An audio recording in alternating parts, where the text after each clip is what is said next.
Kita mulai ya. Bismillah. Assalamualaikum warahmatullahi wabarakatuh. Alhamdulillahi wassalatu wassalamu ala rasulillah wa alihi wa sahbihi wa man tabi'ahum bi ihsanin ila yaumiddin amma ba'd. Hayakumullahu jami'an. Selamat malam. Selamat berjumpa kembali di kajian Mental Health Series yang diselenggarakan oleh Akademi Ihfazi wa Ta'allami Ma'ana yang merujuk pada kitab Al-Wasailul Mufidah lil Hayati Sa'idah karya Syekh Abdurrahman bin Nasir As-Sa'di rahimahullah bersama dengan pemateri kita Ustadz Lutfi Nur Pratama SSI Hafidhahullah. Baik, pada malam hari ini kita melanjutkan kembali kajian kita di episode ke-21 dengan tema Bersiap Menghadapi Badai. Langsung saja kita simak penjelasan yang akan disampaikan oleh Ustadz Lutfi Nur Pratama kepada beliau. Falyatafaddal mashkura.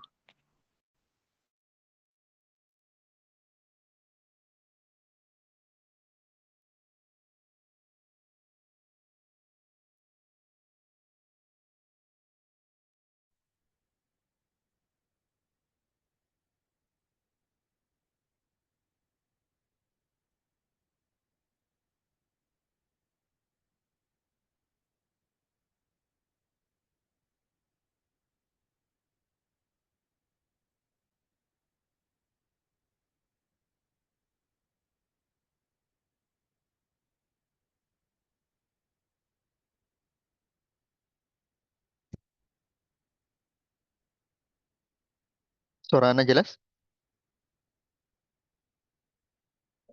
Sekarang jelas Ustadz.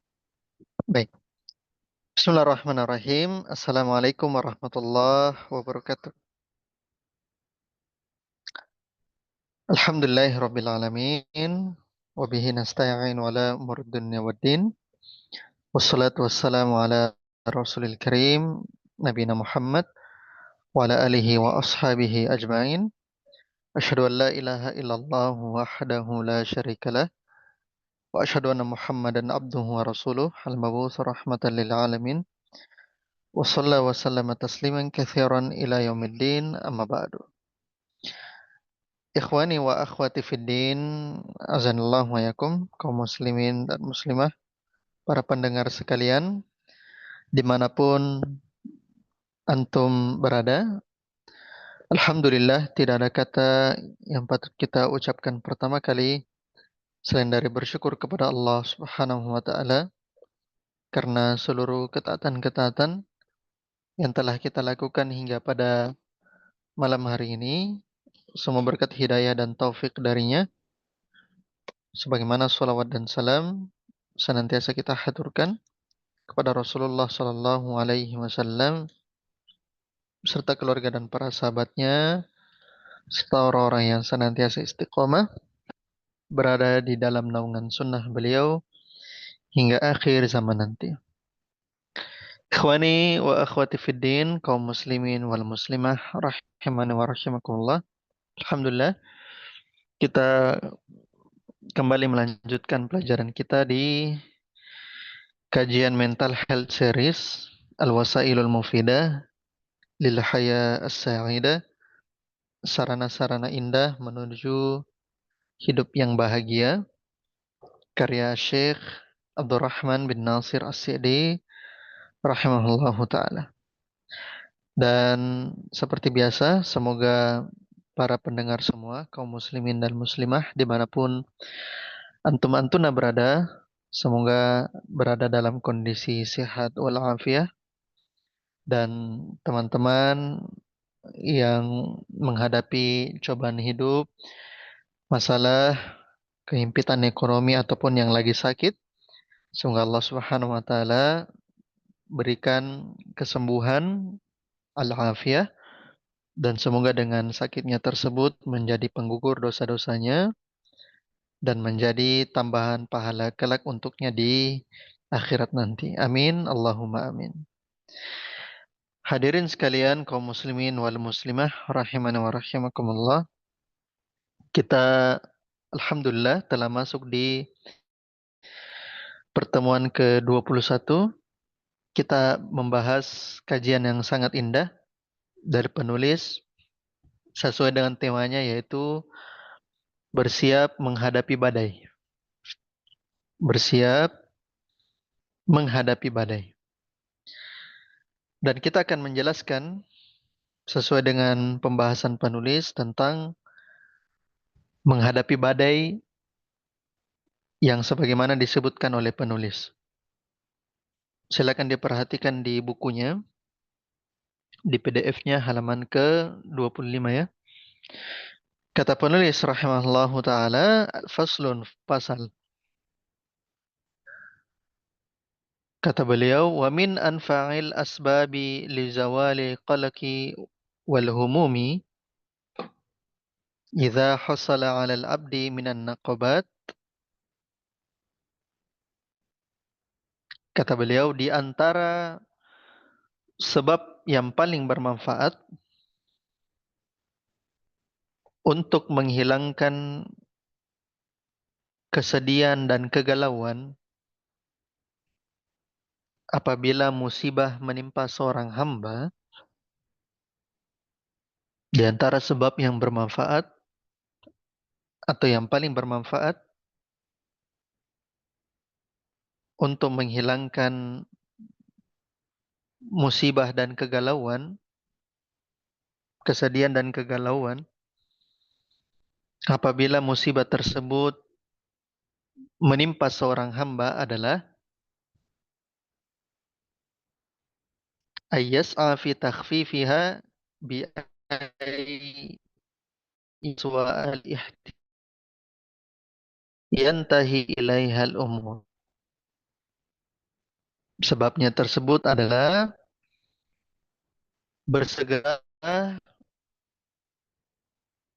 bersegera untuk meminimalisir musibah tersebut.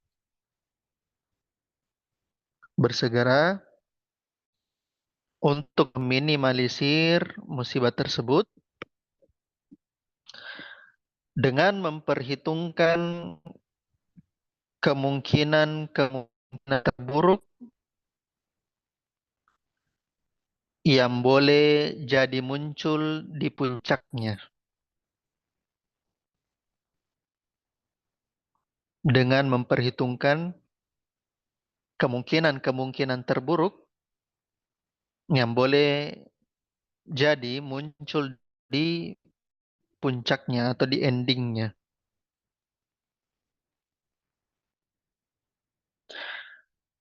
Wa yuwattinu ala dzalika nafsahu. Lalu ia mengokohkan jiwanya dengan itu. Lalu ia mengokohkan jiwanya dengan hal itu. Faidza fa'ala dzalika, apabila ia telah melakukan hal demikian, apabila dia telah melakukan hal demikian, فليسعى إلى تخفيف ما يمكن تخفيفها بحسب الإمكان فبهذا التوطين وبهذا السعي النافع. Maka kalau dia telah melakukan hal demikian, maka bersegeralah agar apa yang mungkin bisa diminimalisir. Ya. Apa yang mungkin diminimalisir.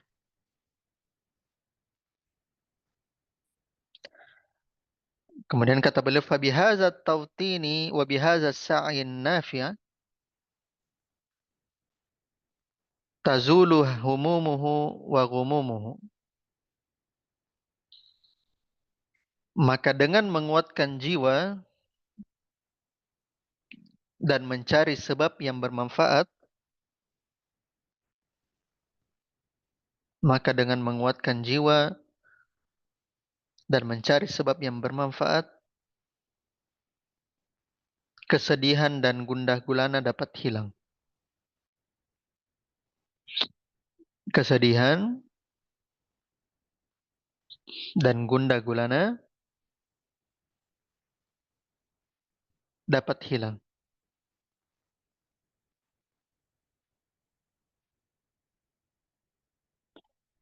ويكون بدل ذلك السعي في جلب المنافع وفي دفع المضار الميسورة للعبد.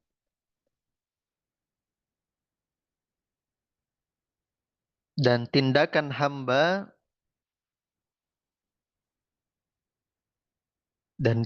hamba mengambil manfaat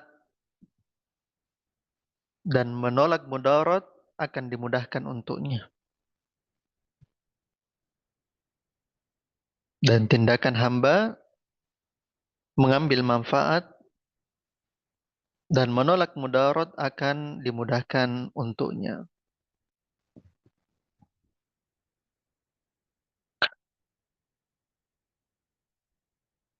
Nah, di paragraf di sini, hadirin sekalian, beliau membahas tentang sebab yang bermanfaat untuk menghilangkan kesedihan dan kegalauan, yaitu memperhitungkan resiko-resiko yang paling buruknya dari sebuah musibah.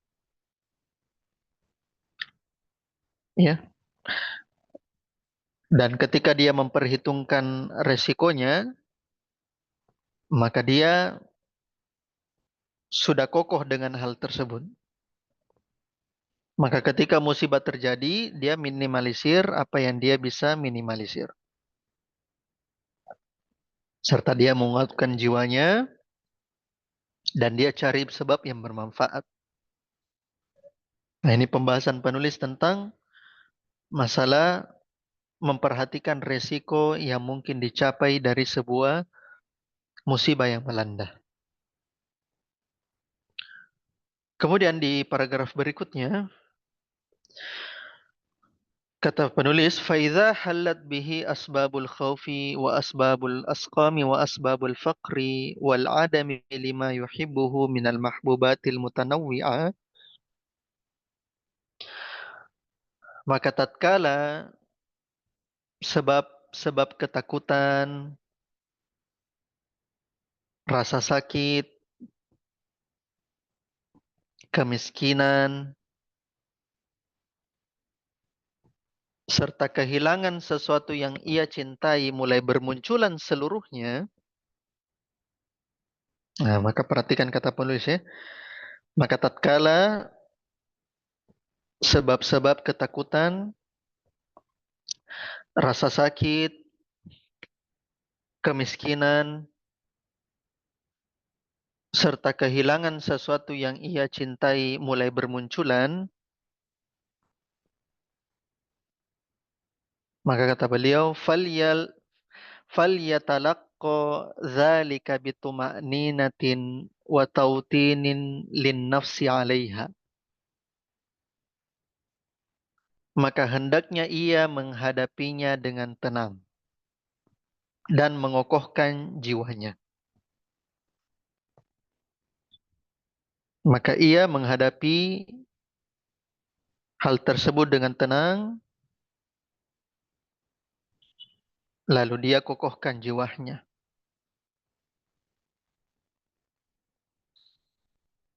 Bal ala ashaddi ma yumkinu minha. Bahkan ia bersiap untuk hal yang paling berat yang mungkin terjadi. Bahkan ia bersiap untuk hal yang paling berat yang mungkin terjadi.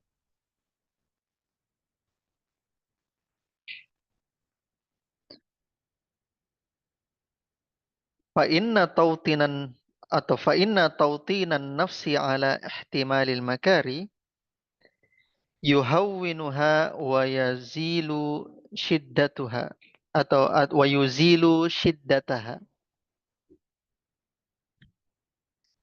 Sebab menguatkan jiwa, sebab mengokohkan jiwa untuk sesuatu hal yang paling buruk, sebab mengokohkan jiwa untuk sesuatu hal yang paling buruknya dapat mengiringankan dan menghilangkan berat ujian tersebut. Dapat meringankan bahkan menghilangkan beratnya ujian tersebut. Wa khususan idza ashghala nafsahu bimudafa'atiha bihasabi maqdurihi. Khususnya tatkala ia menyibukkan jiwanya untuk menolak musibah tersebut semampunya. Khususnya tatkala ia menyibukkan jiwanya untuk menolak musibah tersebut semampunya.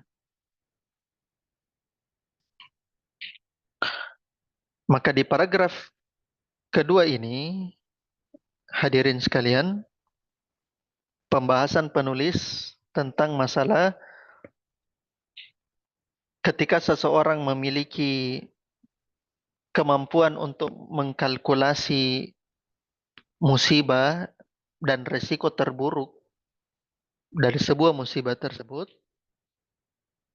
akhirnya pada saat terjadi musibahnya benar-benar terjadi, maka dia bisa hadapi musibahnya dengan tenang. Dia sudah hadapi yang namanya kemiskinan, ketakutan, rasa sakit, penyakit, kehilangan orang yang dia cintai. Ketika dia sudah mempertimbangkan resiko tersebut, maka dia hadapi dengan tenang. Lalu dia kokohkan jiwanya. Kata penulis malahan bahkan dia bisa bersiap untuk segala kemungkinan terburuk yang bisa terjadi. Ini ketika seseorang memiliki bentuk yang kuat di dalam menganalisa potensi dari sebuah musibah atau resiko terburuk dari sebuah musibah. Nah, dengan hal tersebut, kata penulis, itu dapat meringankan dan menghilangkan beban dari ujian tersebut. Karena dia sudah mengkalkulasi dengan baik seberapa besar kemungkinan terburuknya. Ini yang disebutkan oleh penulis di paragraf kedua. Kemudian di paragraf terakhir, kita perhatikan kesimpulannya di pasal halaman 25 ini. Fayajtami'u fi haqqihi tawtinan nafsi ma'a sa'in nafi alladhi yushgilu anil ihtimami bil masaib. Maka ia menghimpun kekokohan jiwanya. Maka ia himpun kekokohan jiwanya. Bersamaan dengan mencari sebab yang bermanfaat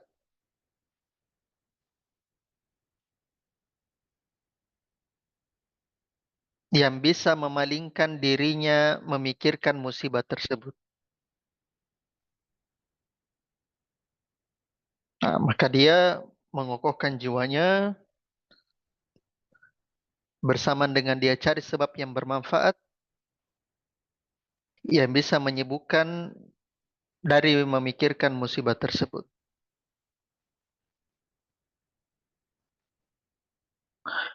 Wa yujahidu nafsahu ala tajdidi quwwatihil muqawamati lil makarih. Lalu ia berupaya dengan sekuat tenaga,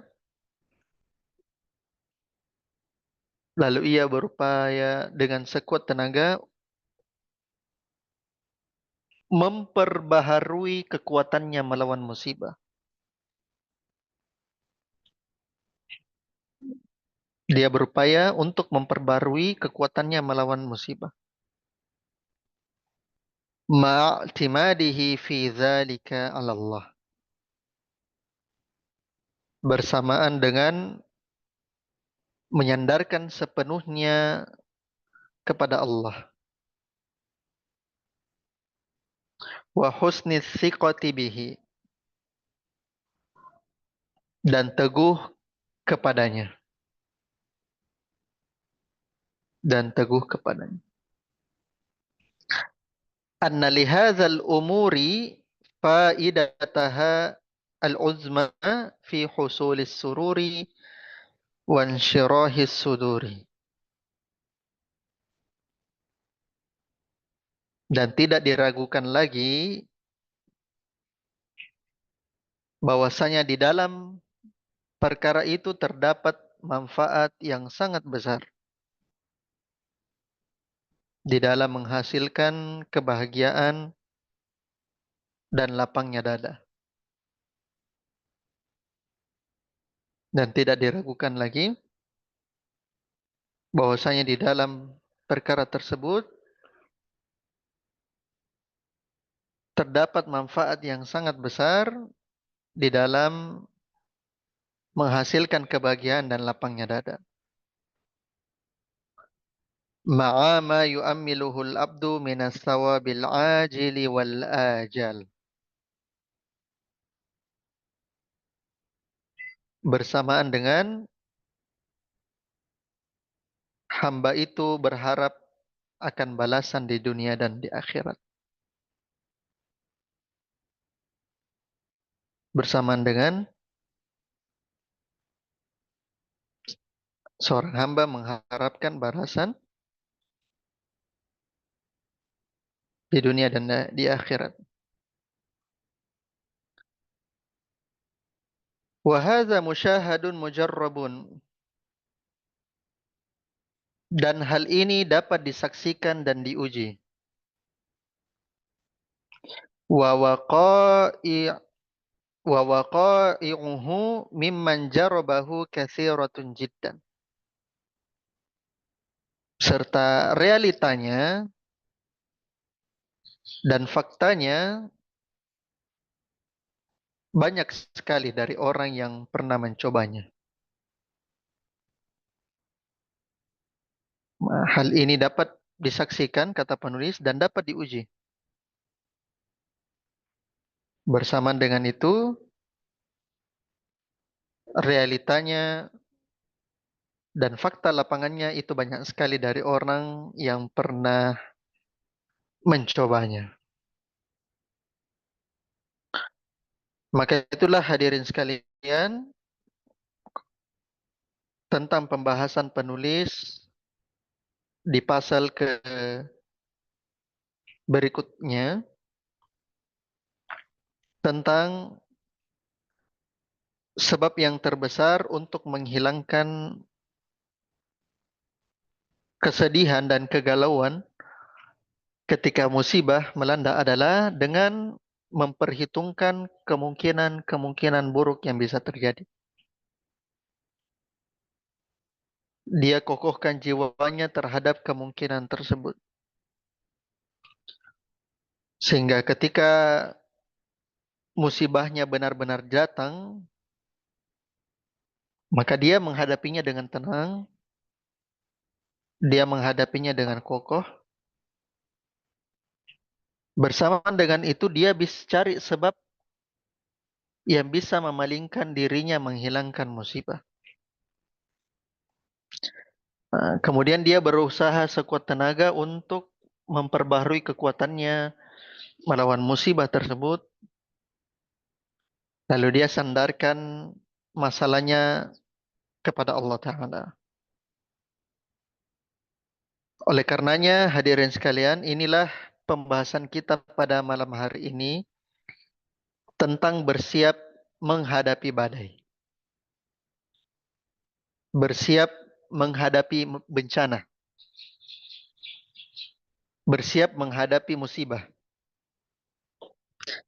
Dan bersiap menghadapi kepastian yang ada di masa depan.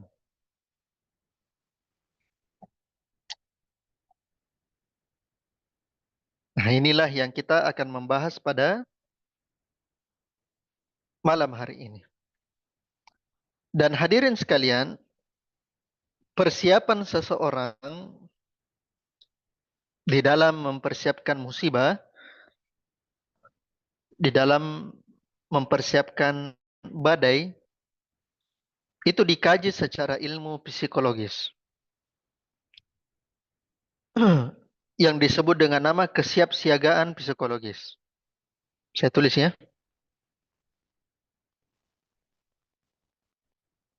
Atau dalam bahasa ilmiahnya, psychological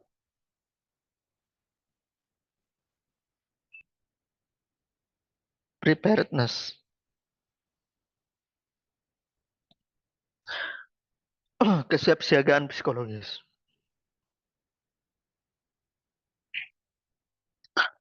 Nah, sebelum kita masuk tentang pembahasan masalah kesiapsiagaan psikologis,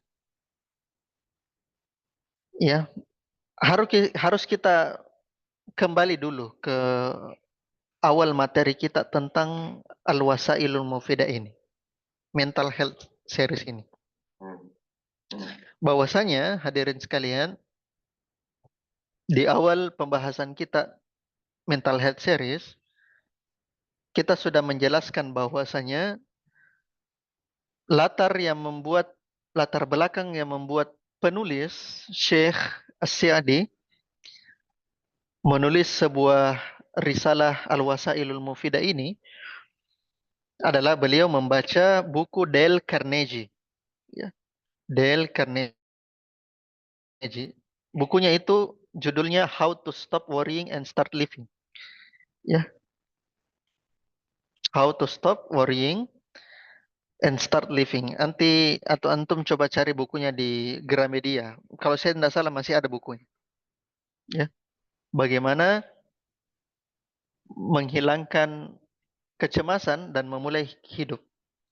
Itu buku dari tahun 50-an yang ditulis oleh ahli psikologi dari Amerika. Nah, Syekh Abdurrahman bin Nasir As-Sidi membaca buku tersebut, sehingga itulah yang membuat beliau terinspirasi untuk membuat risalah Al-Wasailul Mufidah ini. Artinya bahwasanya, hadirin sekalian, risalah Al-Wasailul Mufidah ini yang beliau tulis di akhir-akhir hayat hidup beliau pada saat beliau sakit keras, dan ini sudah kita pernah bahas ya tentang latar belakangnya, bahwasanya beliau menulis Al-Wasail Mufidah ini pada saat akhir kehidupan beliau, pada saat beliau sakit keras. Itu karena membaca buku Dale Carnegie. Sehingga menyebabkan aroma-aroma ilmu psikologis, ya, ilmu psikologi atau ilmu nafs dalam bahasa Arabnya, itu sangat kental di dalam Al-Wasail Mufidah ini. Jadi Al-Wasail Mufidah bukan buku hanya masalah tazkiyatun nafs saja, tapi ini tentang masalah psikologi. Sehingga banyak sekali pendekatan-pendekatan beliau itu dari segi ilmu kejiwaan, ilmu nafs. Nah, termasuk dari pembahasan kita pada malam hari ini, yaitu tentang kesiapsiagaan psikologis. Oleh karenanya, karena ruh bahasan psikologi yang ada di materi kita pada malam hari ini cukup kuat, ya, dan inilah salah satu kelebihan dari Al-Wasailul Mufidah, karena mengkombinasikan antara ilmu psikologi dengan syariat, ya, di mana sisi yang di mana ilmu psikologi bertemu dengan syariat. Disitulah kelebihannya. Oleh karenanya, pada malam hari ini kita akan membahas dari sisi psikologi tentang pembahasan penulis, yaitu bagaimana menghadapi badai, yang kita sebut dengan nama kesiapsiagaan psikologis atau psychological preparedness. Kita mulai dulu dari definisinya, hadirin sekalian. Apa yang dimaksud dengan kesiapsiagaan psikologis? atau psychological preparedness. Jadi sebelum kita tahu bagaimana pembahasan menghadapi badai, kita harus tahu dulu bagaimana definisi dari kesiapsiagaan psikologis yang disebutkan oleh penulis. Dalam ilmu psikologi, kesiapsiagaan psikologis itu artinya kemampuan sebuah individu atau kemampuan sebuah kelompok untuk secara mental dan emosional siap menghadapi situasi sulit.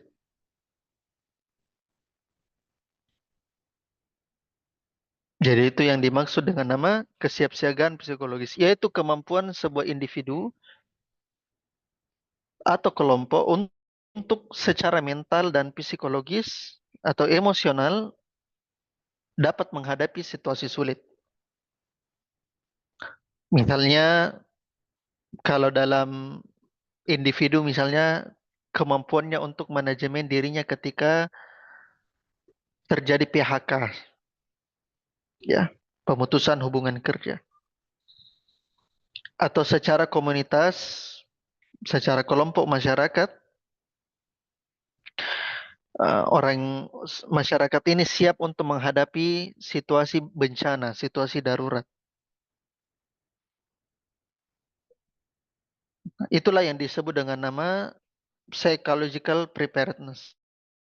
Kemampuan sebuah individu atau kelompok untuk menghadapi situasi sulit. Baik dia mampu secara mental, mampu secara emosional menghadapi situasi sulit.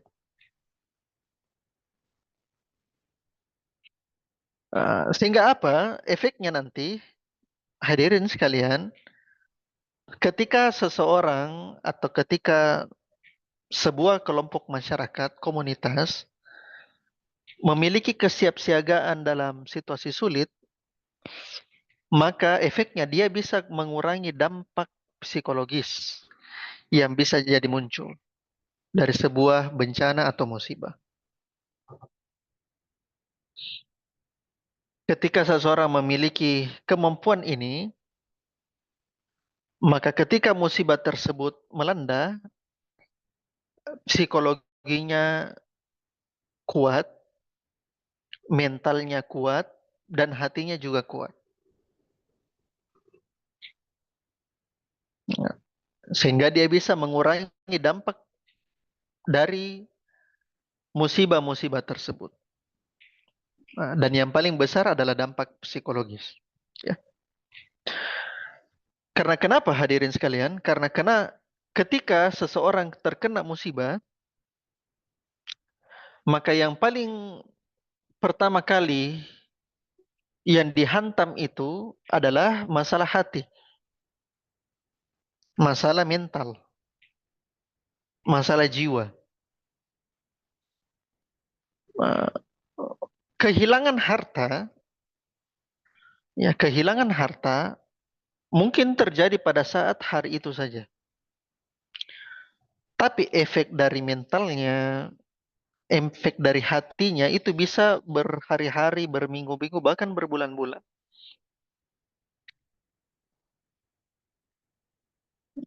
Sebagaimana bencana besar, musibah besar, gempa bumi atau tsunami. Gempa bumi atau tsunami, hadirin sekalian, merusak fasilitas, merusak apa namanya infrastruktur dan seterusnya. Itu mungkin hanya dalam waktu 1 hari, 2 hari, 3 hari. Setelah itu dimulai perbaikan dan seterusnya. Akan tetapi dampak emosionalnya, rasa traumanya itu bisa jadi bertahun-tahun.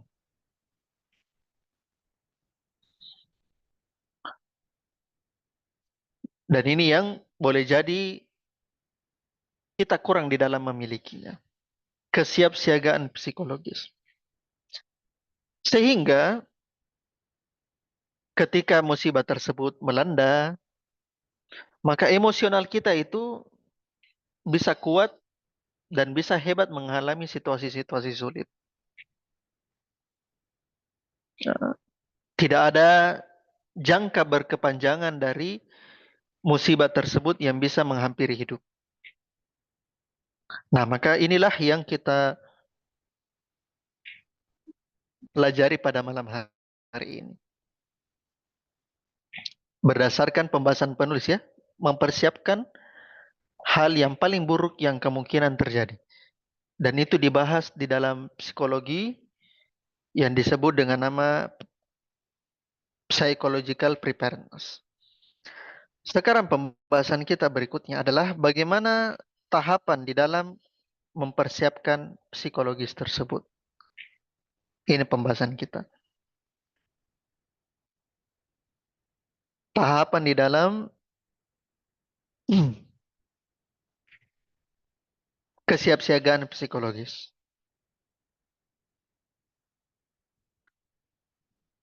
Jadi untuk mempersiapkan seseorang agar secara psikologikal dia bisa siap di dalam musibah yang boleh jadi terjadi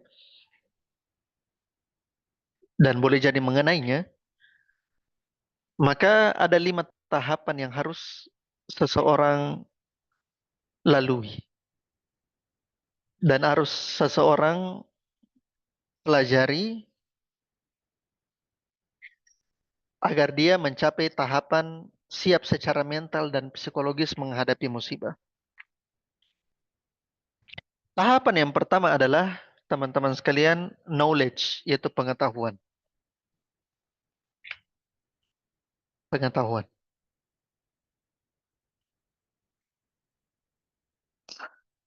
Nah, apa yang berisi tahapan ini, hadirin sekalian? Tahapan ini, ya, sebelum seseorang siap secara mental, langkah yang pertama yang harus dia lakukan adalah dia mengidentifikasi, dia memahami, dia mengilmui. Apa yang dia ilmui? Dia ilmui dan dia identifikasi seluruh potensi bahaya yang mungkin terjadi. Seluruh resiko musibah yang mungkin bisa saja terjadi. Baik dia identifikasi pada dirinya, ya, kegiatannya pada kesehariannya. Apakah ada potensi bahaya dari kegiatan yang dia lakukan? Ataupun secara komunal, secara masyarakat, apakah dia memiliki potensi dan risiko bahaya dari sebuah pekerjaan, aktivitas, dari sebuah wilayah yang dia tempati. Nah, kasihkan contoh misalnya. Siapa di antara antum-antuna yang kesehariannya itu naik motor? Yang kesehariannya naik motor.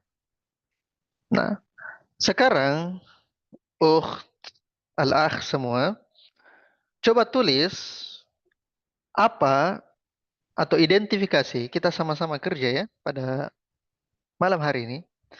Coba antuna semua, tulis di kolom chat, apa potensi atau identifikasi dari kegiatan seseorang itu naik motor? Apa potensi dan resikonya? Silakan ditulis. Ana tunggu.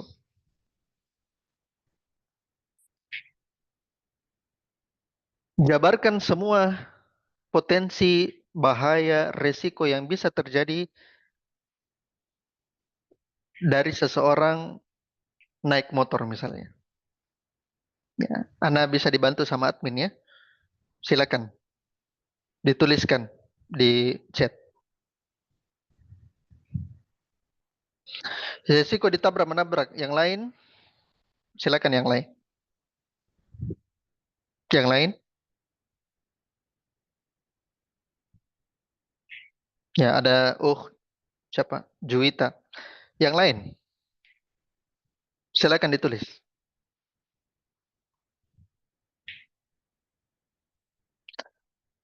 Ban kempes. Yang lain. Siapa? Yolanda. Barakallahu fiik. Resiko disenggol. Jatuh. Oke, yang lain. Yang lain. Tabrakan. Hampir sama. Yang lain. Coba. Polusi udara. Yang lain. Yang lain. Silakan. Yang lain. Mesin gagal. Ahsan. Barakallahu fiik. Yang lain.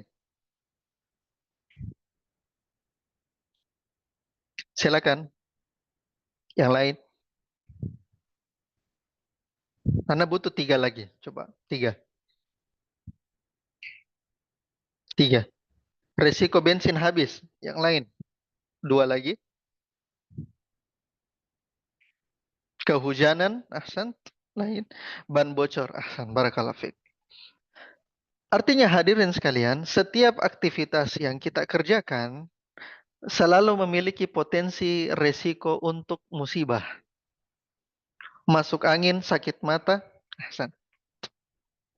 Setiap aktivitas yang kita kerjakan, resiko akan selalu ada.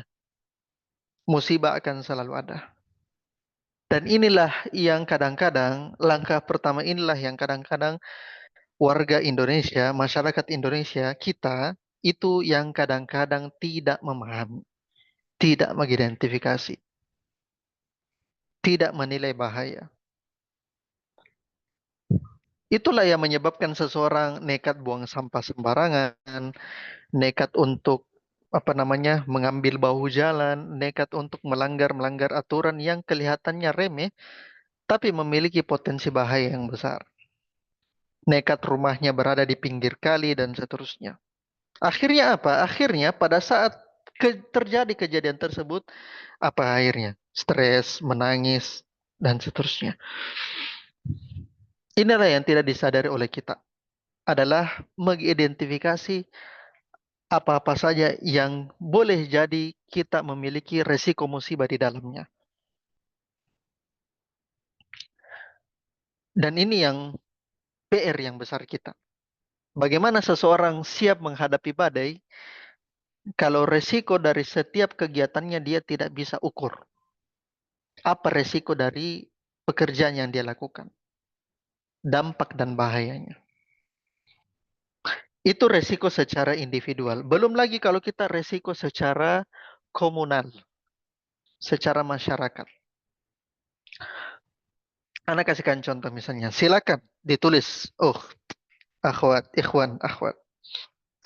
Tulis apa resiko bagi seseorang, ya bagi sebuah masyarakat yang tinggal di pesisir pantai. Silakan ditulis. Resiko bagi seseorang yang tinggal di pesisir pantai. Rumahnya dekat pantai dan seterusnya. Tsunami, satu. Yolanda, lanjut. Yang lain selain tsunami, banjir rob, ahsan. Yang lain, kebanjiran, yang lain. Cuma 2. Pasti banyak, pasti. Abrasi, kena badai. Airnya asin, ahsan, bagus. Saya butuh lagi 5. 5. Apa resiko bagi seseorang yang tinggal di 5 di pinggiran pantai? Nah, butuh lagi 5 atau 4. Tsunami dan banjir itu double, ya. Hanyut, tenggelam, ahsan, bagus. Bagus. Lanjut. Kerusakan lingkungan, bagus. Rusak lingkungan karena dia membuat rumah di dekat pantai. Lanjut lagi, 2 lagi. Apa? Rumahnya hilang. Bagaimana rumahnya hilang? Kan. Jadi itulah resiko secara komunal. Artinya adalah hadirin sekalian, ya, hanyutkan air. Ahsan, barakallahu fiik. Bagus. Artinya apa? Ayat Allah tentang aina ma takunu yudrikumul mautu walau kuntum fi burujim musyayyada. Itu benar. Dimanapun kalian berada, kematian akan menjumpai kalian meskipun di benteng yang tinggi. Sekarang saya tanya antum, kalau benteng yang tinggi gimana caranya kematian mendatangi kita? Hadirin sekalian, sebab kauninya apa? Ada orang berada di benteng, perlengkapan makanan ada dan seterusnya, lengkap sampai bertahun-tahun. Bagaimana caranya kematian menghampiri mereka? Silakan ditulis. Bangunannya runtuh, bentengnya runtuh, sakit jantung, ahsan. Bentengnya itu sendiri yang meruntuhkan orangnya, ya, merobohkan dirinya, menimpa dirinya. Ahsan. Maka seluruh aktivitas dan resiko kita pelajari dari kehidupan kita sehingga hal-hal yang mungkin terjadi kita bisa tanggulangi. Kita sudah bisa pahami. Ini langkah yang pertama, tahapan yang pertama. Tahapan yang kedua, hadirin sekalian, setelah kita knowledging, ya, pengetahuan. Yang kedua adalah keterampilan, skilling.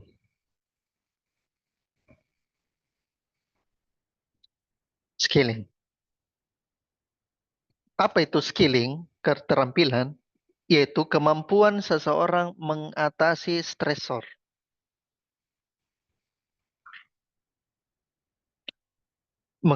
Kemampuan seseorang mengatasi stresor atau sumber penyebab musibah. Nah, kemampuan seseorang mengatasi stresor ini yang disebut dengan nama coping. Copingnya saya tulis.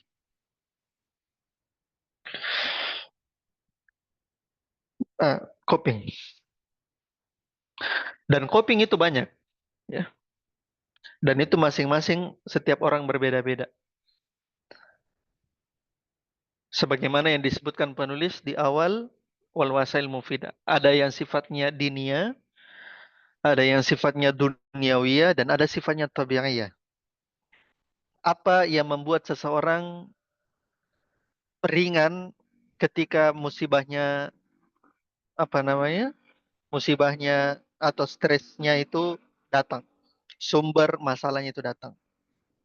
Contoh misalnya, misalnya, ya, ikhwan, ya, akhwat, salah satu hal yang membuat saya itu, apa namanya, stresoran itu bisa reda, entah karena pekerjaan, ya, tugas yang padat dan seterusnya, ya membuat stres anak itu reda gara-gara mengajar, mengajar. Justru anak semakin mengajar, ya, misalnya anak semakin mengajar, semakin, ya, kurang di dalam masalah stres, depresi dan seterusnya. Itu mengajar, teaching. Seakan-akan mengajar itu adalah beban bagi orang lain. Tapi kalau bagi anak sendiri, ngajar itu adalah sebuah seni, sebuah kegiatan yang, apa namanya, kalau kita katakan, ya, refleks, membuat kita relax, relax. Nah, itu contohnya. Ada seseorang juga misalnya yang membuat stresornya reda itu misalnya karena dia menulis, ya, menulis sesuatu, dia membuat dalam buku diary. Itu dari segi tabiat. Dari segi dinia misalnya yang membuat seseorang misalnya tenang adalah ketika dia berwudu dulu, kemudian dia sholat 2 rakaat sebagaimana Nabi Shallallahu Alaihi Wasallam ketika dihimpit sebuah perkara maka beliau wudu lalu sholat 2 rakaat. Itu namanya teknik coping. Teknik coping. Dan skill ini yang harus kita pelajari. Skill ini yang harus kita perhatikan. Apa hal-hal yang membuat kita senang? Misalnya perempuan. Ya, yang membuat dia hilang stresnya misalnya dia memasak.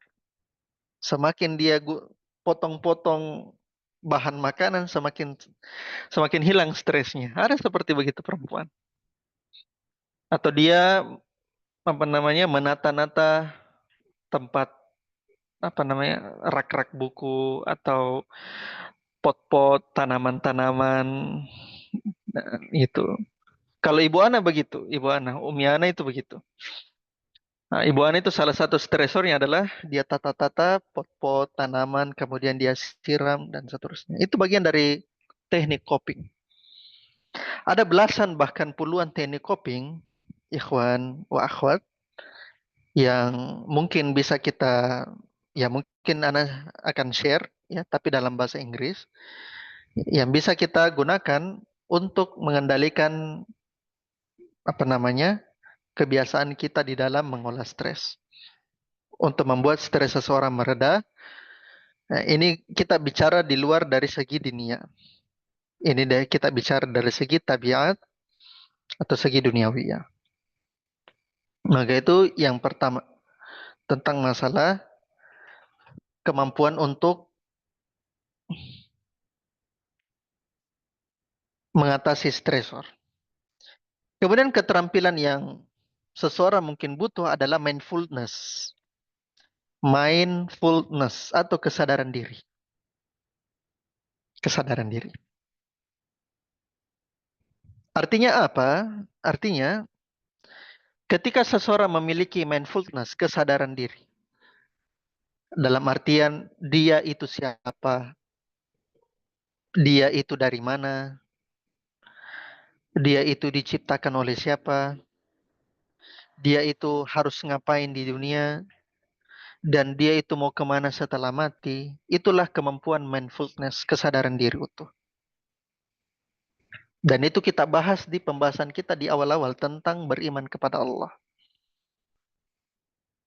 Oleh karenanya keterampilan yang disebutkan oleh penulis Syekh Sidi di awal-awal adalah tentang mindfulness, kesadaran diri.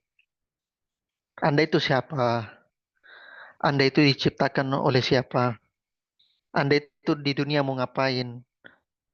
Anda itu ketika mati nanti kenapa? Apa yang akan Anda lakukan di dunia? Apakah Anda percaya dengan akhirat? Terus ketika Anda percaya dengan akhirat, apa efeknya ketika Anda percaya lalu Anda gunakan di dunia bagaimana? Itulah kesadaran diri seseorang.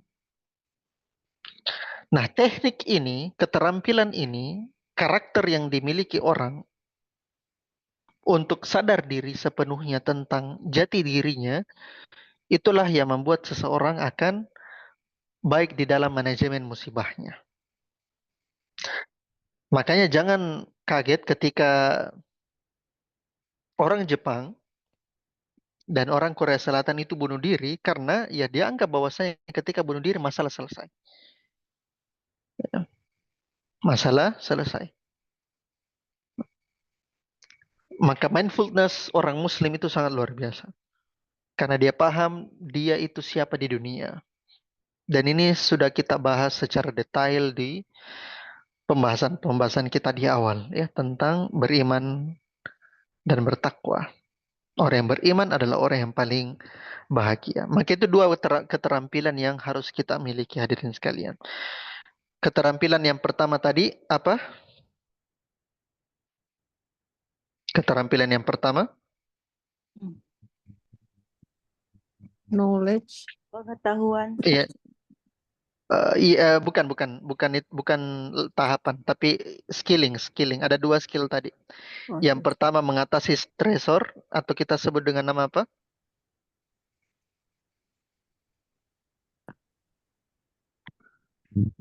Dengan nama Coping. Coping. coping. Ahsan.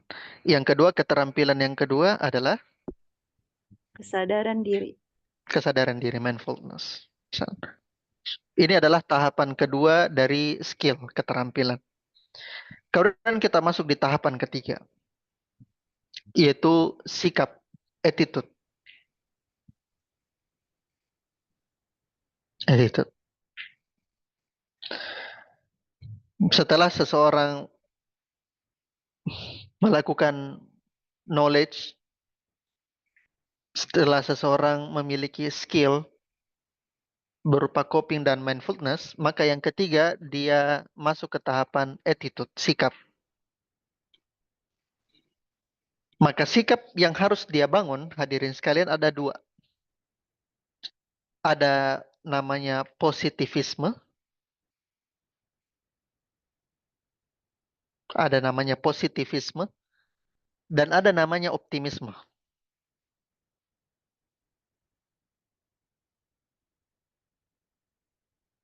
Dua sikap, attitude yang harus seorang memiliki. Apa tadi yang pertama, hadirin sekalian? Positivisme. Positivisme. Yang kedua apa? Optimisme. Optimism. Apa itu positivism? Yaitu keyakinan diri kalau hal-hal baik akan selalu datang.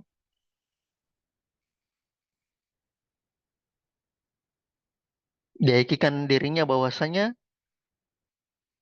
kebaikan-kebaikan itu akan selalu datang.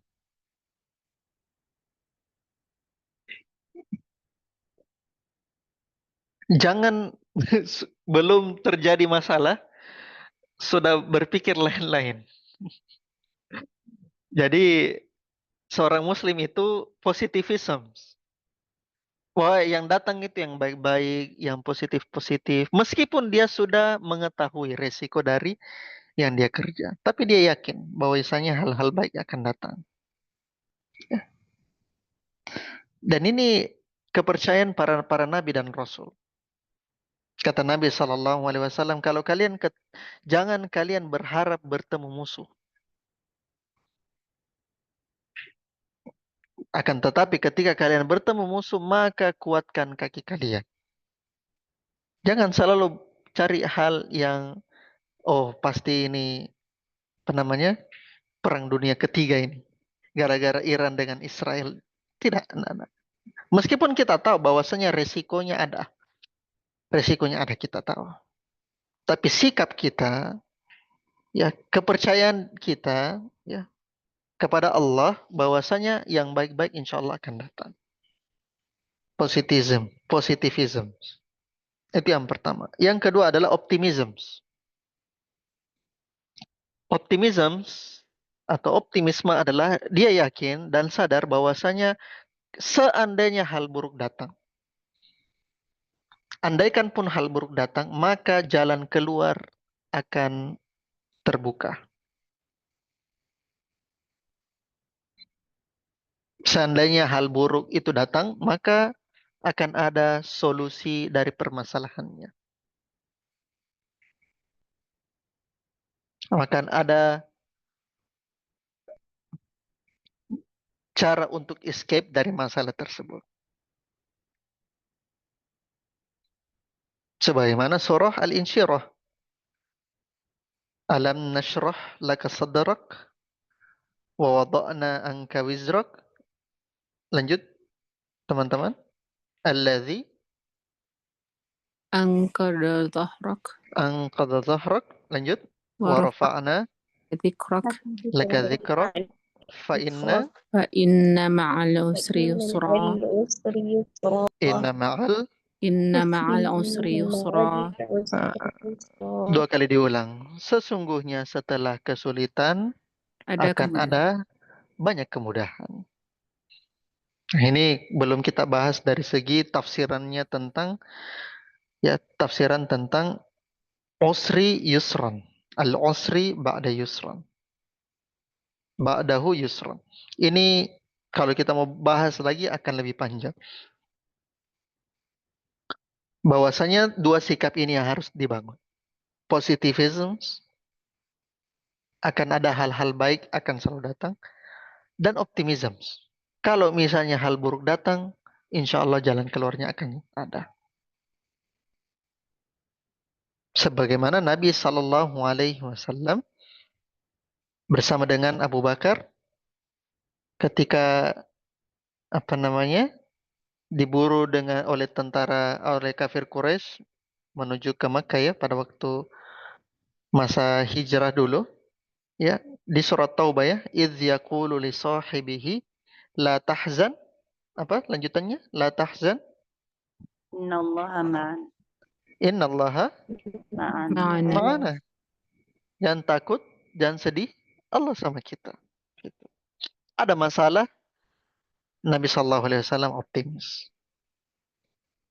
Itulah sikap dari seorang pemimpin, sikap dari seorang muslim yang harusnya seperti begitu. Pemimpin seorang muslim tiba sedikit-sedikit, susah ini, susah ini, susah ini. Bukan muslim sejati yang seperti begitu. Sikapnya selalu negatif terus. Nanti begini, nanti begini, nanti begini. Atau pesimisme terus. Kalau ada ditimpa masalah, aduh, kayaknya susah ini keluar. Kayaknya susah ini. Kayaknya tidak bisa ini. Tidak bisa, tidak bisa, tidak bisa. Itu sikap yang jauh dari ajaran para nabi dan para rasul. Sebagaimana Nabi Musa alaihissalam ya, ketika dikejar sama tentara Fir'aun, kata orang Bani Israel itu, inna lamudrakun, kami ini bakalan ketangkap mati. Bakalan ketangkap. Orang Bani Israel ya, seperti biasa. Nah, terus kata Nabi Musa, kalla inna ma'aya rabbi. Apa lanjutannya? Saya hadin. Innama huwa rabbi sayahdi. Katakan, maka Nabi Musa berkata, kalla, tidak. Sekali-kali tidak. Inna ma'aya rabbi. Robku bersamaku, saya hadin. Maka dia akan menunjuki aku. Itu sikap yang optimism yang dibangun oleh para nabi dan para rasul. Dia tahu pengetahuannya baik, keterampilannya baik, sikapnya. Kemudian yang tahapan berikutnya adalah dukungan sosial. Dukungan sosial. Maka ketika dia sudah membangun hal tersebut, maka kadang-kadang dalam sebuah keluarga itu perlu hubungan yang saling terkait, hubungan yang saling mempengaruhi. Juga sesama keluarga, tapi sesama masyarakat. Nah, alasan kenapa komunitas kita selalu dihinggapi dengan berita-berita yang tidak bagus, karena orang-orangnya orang-orang dengan forward pesan-pesan yang nanti begini, nanti. Social support itu yang penting. Kalau kita 1, 2 orang, 3 orang yang positif, yang optimis, bahkan kita dilihat orang lain sebagai orang gila. Kadang-kadang seperti begitu. Tapi dukungan sosial itu yang cukup untuk di dalam mengelola atau di dalam menghilangkan musibah atau manajemen dari psikologi. Dan terakhir adalah keseimbangan emosi. Ya. Keseimbangan emosi. Bagaimana dia kelola emosinya. Bagaimana dia tidak panik ketika masalah muncul. Ya. Dan ini adalah tahapan terakhir ketika seseorang sudah memiliki tahapan-tahapan tersebut. Baik. Sebenarnya ada yang Ana mau jelaskan tentang catastrophizing. Ya, ada pembahasan juga tentang catastrophizing yang dimana dia merupakan sudut 360 derajat dari orang-orang yang berpikir kebalikan dari hal tersebut atau 180 derajat kebalikan hal tersebut. Tapi tentang catastrophizing ini nanti kita akan bahas di berikutnya, insyaallah. Baik, sebelum kita tutup hadirin sekalian, kita murojaah sejenak tentang 5 tahapan seseorang agar dia mendapatkan psychological preparedness. Yang pertama adalah apa, hadirin sekalian? Pengetahuan, knowledge. Pengetahuan, knowledge, bagus. Yang kedua, Keterampilan. keterampilan. Yang ketiga, Sikap. attitude. Yang keempat, Dukungan sosial. social, ya, social morality. Yang kelima, Keseimbangan. keseimbangan emosi, manajemen emosi.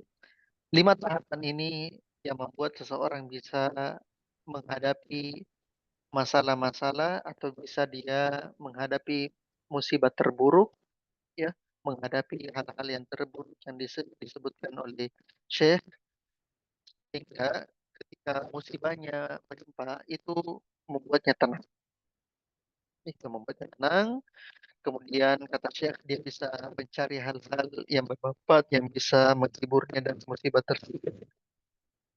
Dan 5 tahapan itu sekaligus dia menyandarkan sepenuhnya kepada Allah Ta'ala. Inilah pembahasan kita sekitar masalah bersiap menghadapi badai yang disinggung oleh Syekh Rahman Sa'di. Lalu kita bahas secara teknik atau psikologi. Kalau ada yang mau bertanya, saya persilakan ya. Silakan.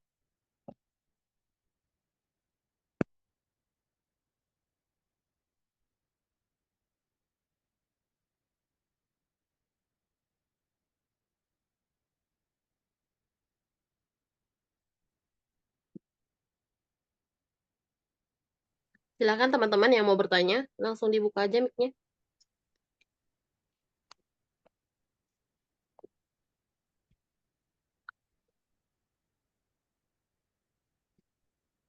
Tidak ada ya? Ya, maksudnya lagi. Tutup saja. Insya Allah kita akan lanjut kembali pertemuan kita di pekan depan. Masih ada kaitan dengan bersiap menghadapi badai. Pembahasan kita di pekan yang akan datang adalah membangun mental baja. Membangun mental baja. Kaitannya dengan dan teruskan pembahasan tentang catastrophizing. Dan ini yang penting dipelajari oleh teman-teman agar kita semua menjadi orang-orang yang siap bahagia lahir.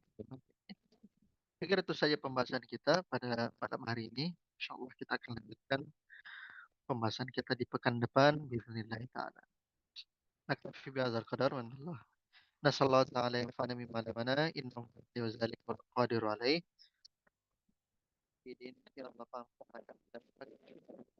alimna ma yanfa'una, ajarkanlah kepada kami apa yang bermanfaat untuk kami. Warzuqna al-ikhlasa fil qawli wal amal. Berikanlah keikhlasan kepada kami dalam ucapan dan amalan. Wazidna ilman ya arhamar rahim. Tambahkanlah ilmu kami wahai zat yang maha pengasih. Subhanakallah wa bihamdik, la ilaha illa anta, astaghfiruka wa atubu ilaik. Walhamdulillah.